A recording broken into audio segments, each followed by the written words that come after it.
إلى هدرنا مصطفى رسول الله صلى الله عليه وسلم وإلى أرواح آبائي وأمهاتي وأصحابه والتابعين التابعين ثم إلى أرواح والدينا ومعلمينا أجمعين. شاء لهم الفاتحة. أعوذ بالله من الشيطان الرجيم. بسم الله الرحمن الرحيم. الحمد لله رب العالمين الرحمن الرحيم مالك يوم الدين إياك نعبد وإياك نستعين اهدنا الصراط المستقيم صراط الذين أنعمت عليهم غير المغضوب عليهم ولا الضالين آمين. أعوذ بالله من الشيطان الرجيم. بسم الله الرحمن الرحيم. السلام عليكم ورحمة الله وبركاته. إن الحمد لله نحمده ونستعينه ونستغفره ونعوذ بالله من شرور أنفسنا ومن سيئات أعمالنا. من يهده الله فلا مضل له ومن يضلله فلا هادي له. أشهد ونشهد أن لا إله إلا الله وحده لا شريك له وأشهد أن سيدنا محمدا عبده ورسوله. اللهم صل على سيدنا محمد وعلى آله وأصحابه أجمعين. أما بعد. Pertamanya, marilah sama-sama kita panjatkan setinggi-tinggi rasa syukur kita kehadrat Allah Subhanahu wa taala. Kerana limpah dan kurniaan Allah Subhanahu wa taala masih lagi dikekalkan kepada kita dengan nikmat iman dan Islam. Kemudian kita bersyukur juga kehadrat Allah Subhanahu wa taala kerana masih lagi diizinkan untuk kita hidup di muka bumi Allah ini.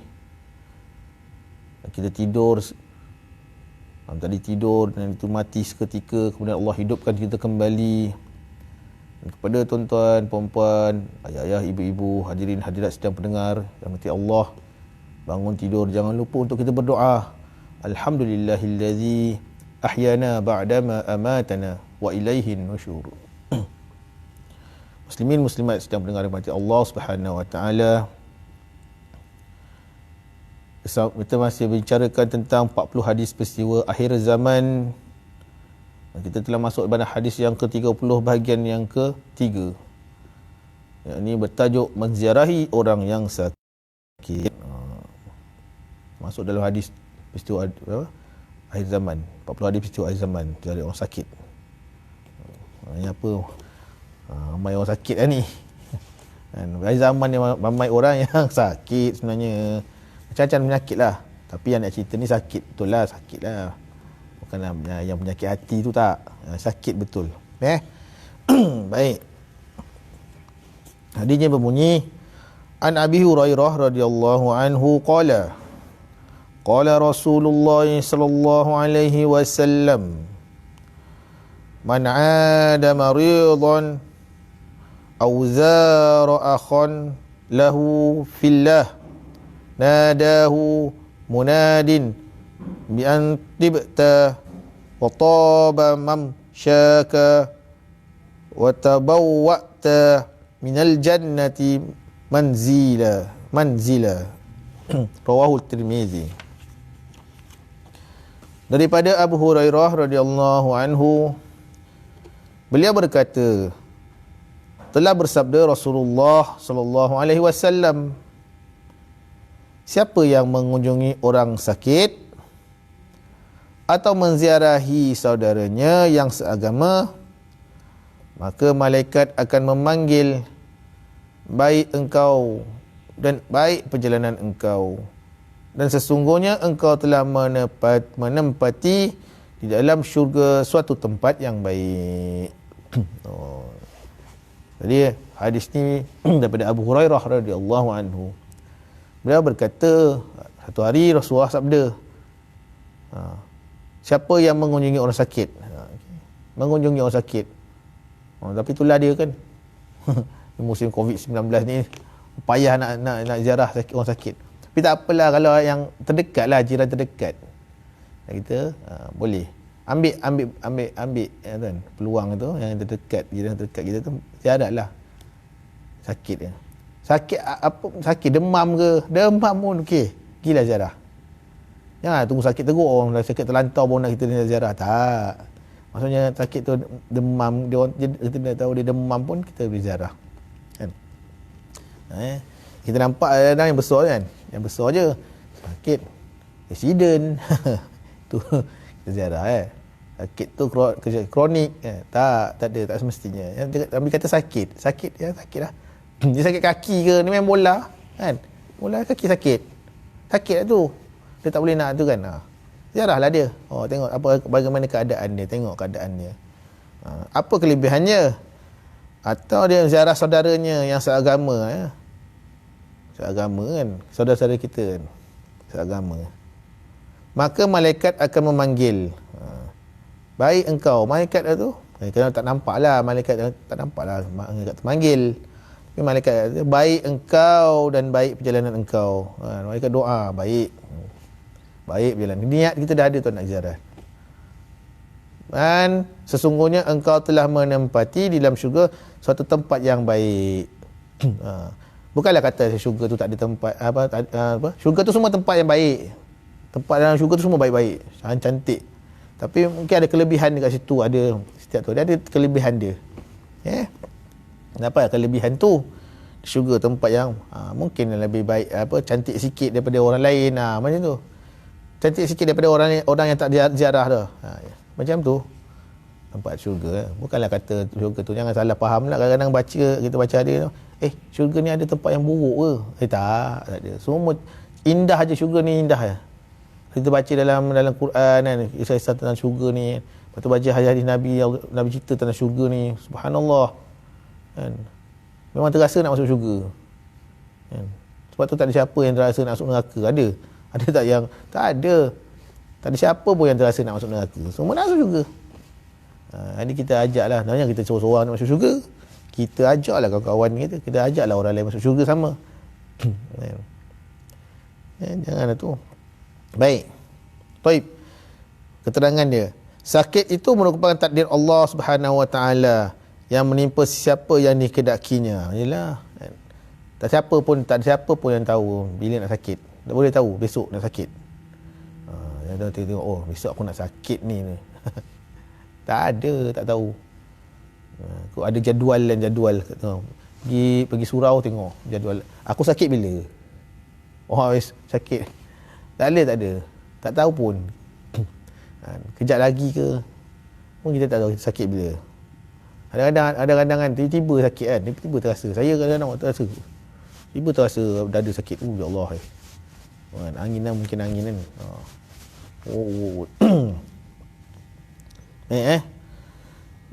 Tidak ada orang yang meminta untuk mendapat penyakit. Tak ada pun yang siapa pun nak minta. Ya Allah, berilah aku sakit ya Allah. Tak ada.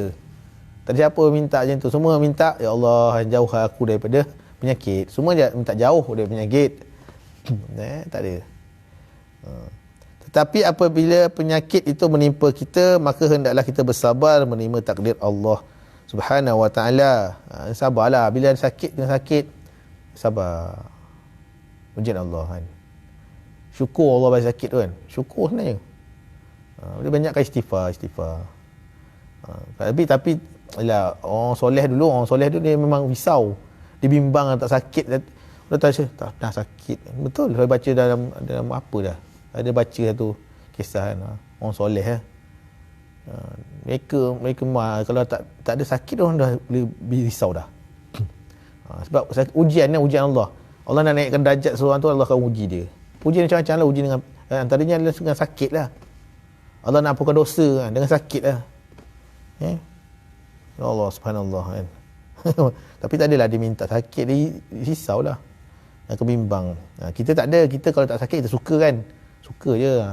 Tak ada rasa apa-apa pun. Kita rasa Allah dah sayang kita lah tu, tak bagi sakit. Sedangkan sakit tu lah yang sebenarnya Allah sayang. Allah bagi sakit tu lah sayang.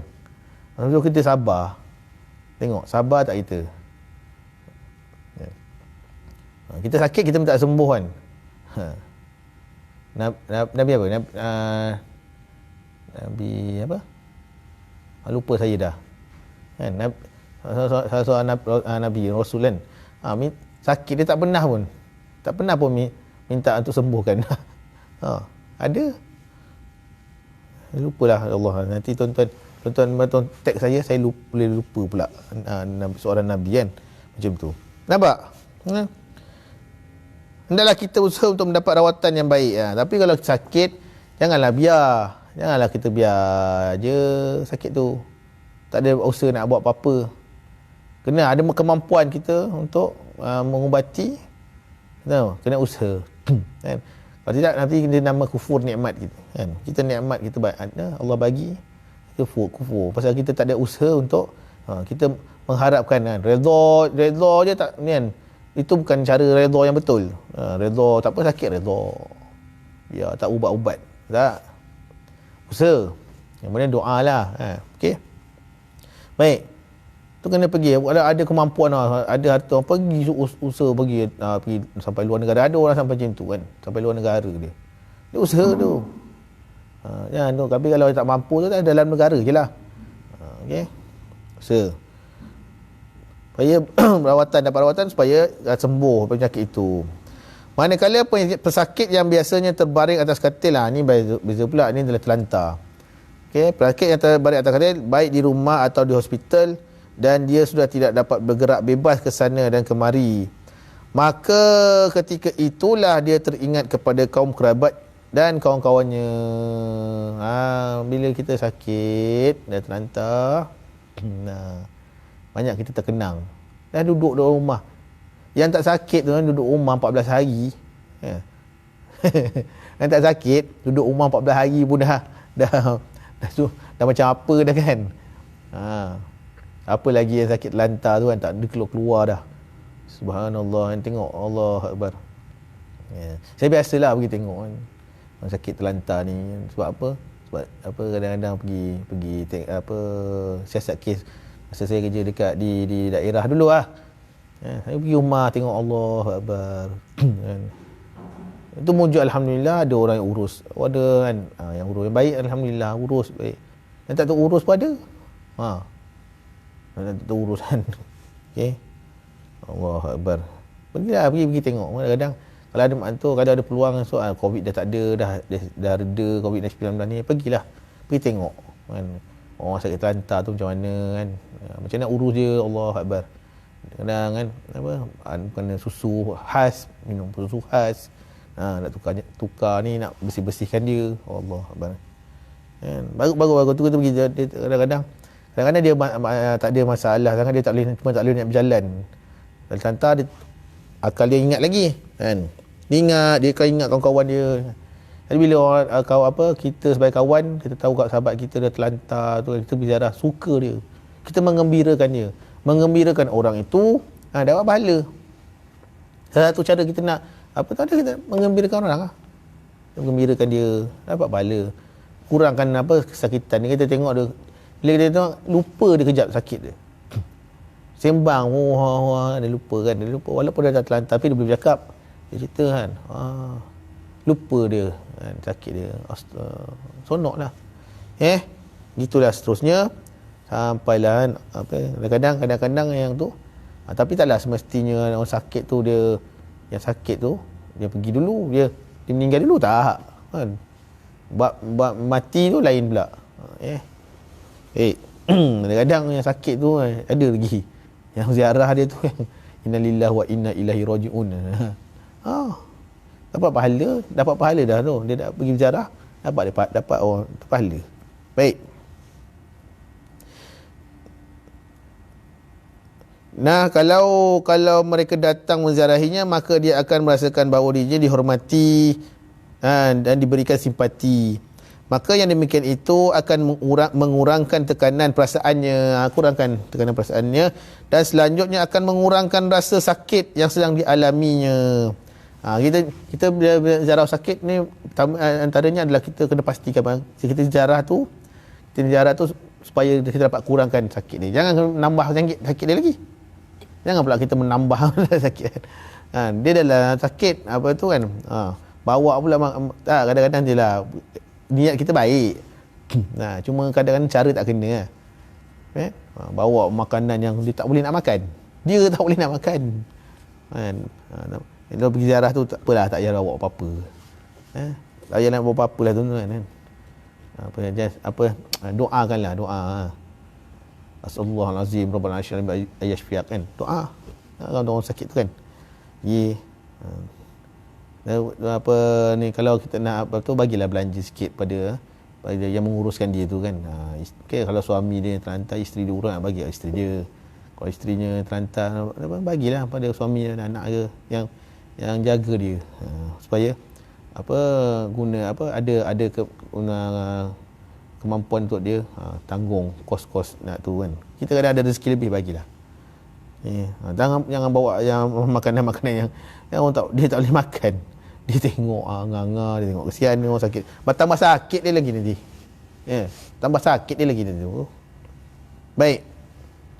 Tetapi seandainya tidak ada keluarga dan kawan yang datang menziarahinya, maka dia akan rasa bahawa dirinya seakan-akan dicampakkan dalam satu tempat buangan.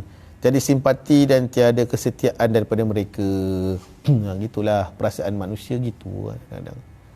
Kesunyian. Tak ada ke orang nak datang tengok aku.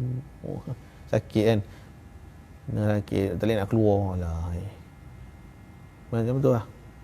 Dia akan rasa macam bila datang rasa macam tu, mulalah datanglah bisikan-bisikan syaitan tu. Tu yang kita nak bantu sakit tu sebab apa? Sebab kita nak kawal dia, jangan dia supaya dia tak terpengaruh dengan bisikan-bisikan syaitan. Supaya dia rasa masih lagi Allahu Akbar. Allah, ada lagi orang yang ingat aku. Okey. Ziarah. Kadang-kadang kita tak ada buat apa dah kan. Tapi COVID-19 ni, cumanya COVID-19 ni kena ni ikutlah SOP je. Ikutlah peraturan. Jangan lagi berbalah-balah. Tak mau berbalah-balah tuan-tuan. Ya Allah, cukup-cukuplah tu. Allah baik ni. Allah nak suruh kita ni kan dapatkan ukhuwah kita. Sesama Islam ni, apa ukhuwah kita. Jangan banyak sangat persepsi ni banyak sangat. Tak bagus. Tengok apa dah berlaku. Hanya kerana satu benda yang kita tak nampak kan, Allah bagi tu benda COVID-19 tu kan, tak nampak kan. Habis kan nak sembahyang Jumaat pun tak boleh. Payah nak sembahyang Jumaat. Kena apa tu, kena pergi ke baturan. Kalau ada jemaah pun tak sikit je tak ramai dah. Kan itu nikmat. Sembahyang Jumaat tu kan nikmat. Allah tarik nikmat tu habis. Kenikmatan Allah tarik, Allah Akbar kan. Buat pada mereka yang memang rajin nak sembahyang Jumaat tu kan, memang terasalah dia. Yang tak rajin nak sembahyang Jumaat tu, yang tak rajin nak atas sembahyang Jumaat sebab di surau-surau masjid tu dia tak rasa apa-apa. Itulah dia itu. Tapi tu dia nikmat. Semua tarik nikmat tu. Jangan lagi berbalah-balah tuan-tuan. Okey. Macam-macam perkara yang saya tengok dekat media sosial ni macam-macam dah. Kan? Hal-hal macam-macam, hal politik lah. Itu yang isu-isu isu-isu kitab lah. Ulama terdahulu lah, ulama ni kita masih lagi begitu. Apa kita nak bahas-bahas tentang ulama dahulu? Tak payahlah. Kita hidup zaman sekarang ni. Kan? Kita ajaklah orang buat baik. Tak? Apa kita nak tu? Ajak je orang buat balik tu. Nanti orang tu jadi ajak orang tu, nanti dia akan kita hari-hari beritahu dia kan. Dia akan tambah ilmu.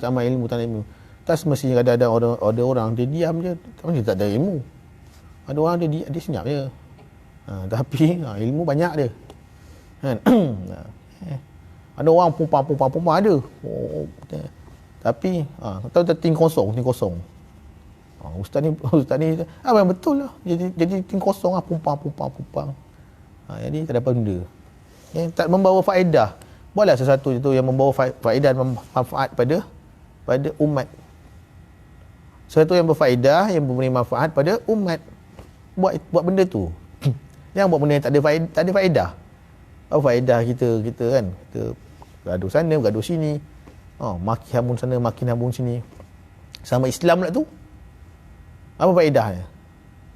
Tak ada faedah kan? Baik, jangan balik pada ni. Tu selingan je lah. InsyaAllah mudah-mudahan. Kita doa je. Mudah-mudahan Allah Ta'ala angkat COVID ni. Oleh sebab itu, menziarahi orang sakit sangat digalakkan dalam agama Islam. Sangat galak. Islam sangat galakkan untuk kita menziarahi orang sakit. Kerana yang demikian itu, salah satu antara hak seorang Muslim yang mesti kita tunaikan untuk meringankan perasaannya dan menghiburkan kesedihannya. Yalah. Kan, sebagai hiburan pada orang yang sakit itu, dia sonok lah dia.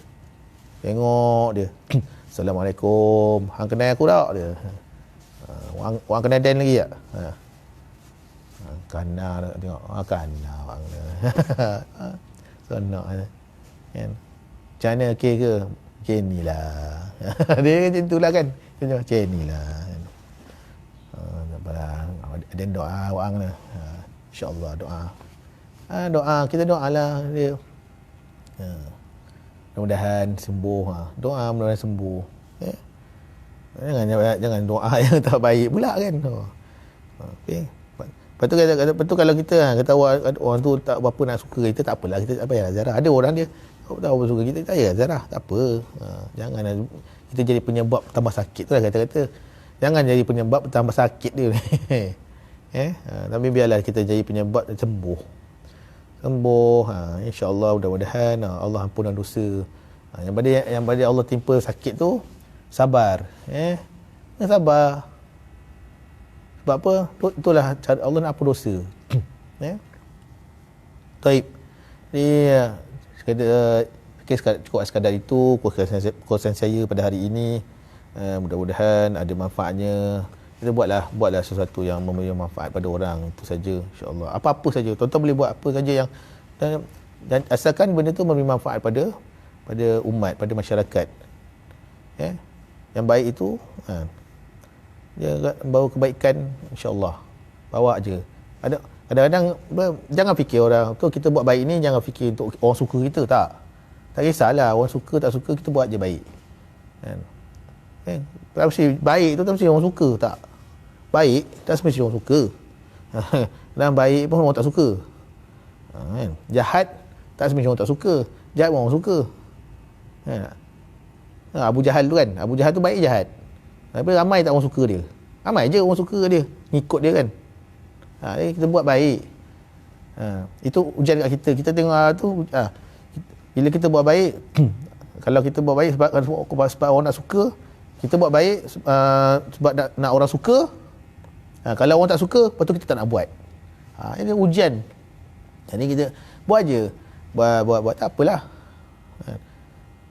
Biar orang tak suka, yang dia Allah suka. Allah suka benda yang baik. Allah suka benda yang baik. Allah suka benda yang cantik. Jadi kita nasihatlah, ingatkan. Wa zakir fa inna dzikra tanfa'ul mu'minin. Lepas juga agama itu kan nasihat. Ad-dinu nasihah. Ingatkan. Bagi tahu. Sampaikan. Tuan-tuan panjang tu sampaikan. Panjangkan. Share. Tak apalah. Mudah-mudahan dapat manfaat pada orang yang mendengar, insya-Allah. Dan tuan-tuan share tu kita doa. Sebagai doa. Kita tak ada, kadang-kadang ada orang tak mampu nak menyampaikan, ada. Jadi kalau tuan-tuan mampu sampaikan, baca satu hari satu hadis. Saya baca je ni. Baca ni kitab ni tuan-tuan cari 40 hadis peristiwa akhir zaman ni kan. Bacalah. Lepas tu kita cubalah relatekan apa kita baca tu dengan zaman ni kan. Itulah. Jadi berilah manfaat pada orang, insya-Allah. Mudah-mudahan Allah SWT berkati hidup kita dan Allah SWT ampunkan segala dosa-dosa kita, insya-Allah. A'udzubillahi minasyaitonirrajim. Bismillahirrahmanirrahim. Allahumma anta rabbi la ilaha illa anta khalaqtani wa ana 'abduka wa ana 'ala ahdika wa ba'dika mastata'tu. A'udzu bika min syarri ma sana'tu. Abu'u laka bi ni'matika 'alayya wa abu'u bi dzambi faghfir li fa innahu la yaghfiru dzunuba illa anta. Allahumma arzuqna qabla al-mauti taubatan wa 'inda al-mauti syahadatan wa ba'da al-mauti jannatan wa na'ima. Bismillahilladzi la yadurru ma'asmihi syai'un fil ardi wala fis sama' wa huwa as-sami'ul 'alim. Allahumma inna na'udzubika minal barasi wal junun wal juzam wa min sayyi'il asqam. Sallallahu alaihi wasallam Muhammad wa ala alihi wa sahbihi wa baraka wasallam. Walhamdulillah bil alamin. Tangguhlah tasbih kifarah nasratul subhanallah bihamdihi. Asyhadu an la ilaha illa anta astaghfiruka wa atubu ilaik. Bismillahirrahmanirrahim. Wal 'asri innal insana lafi amanu wassalihat wa tawasaw bil haqq wa tawasaw bis sabr. Aqulu qawli hadza wa astaghfirullahal azim li wa lakum. Assalamualaikum warahmatullahi wabarakatuh. Wallahu taala a'lam.